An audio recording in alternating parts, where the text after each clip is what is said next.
imagine si le capitaine de l'équipe de France devenait un criminel de guerre. Bah, imagine pas plus longtemps, installe-toi, on est en période de trêve, on s'emmerde un peu, du coup laisse-moi te raconter l'histoire de fou d'Alexandre Villaplane.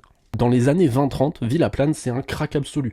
Il a tout pour lui, c'est une vraie star, il est rapide, doué, il est charismatique et on lui attribue même le fait d'être l'inventeur de la tête plongeante. Rien que ça, c'est stylé un peu quand même. Et en 1930, il sera même capitaine de l'équipe de France pour la première Coupe du Monde de l'histoire en Uruguay, le rêve absolu, en gros pour tout joueur de foot, je crois. Mais quelques années plus tard, c'est un autre uniforme qu'il va décider de porter, celui des nazis. Je te fais pas de dessin, mais quand la Seconde Guerre mondiale éclate, Villaplane, il choisit son camp et devient un collabo notoire. À ce moment-là, le terrain n'existe plus forcément. Il traque et massacre pour l'occupant et il participe même à des exécutions en France.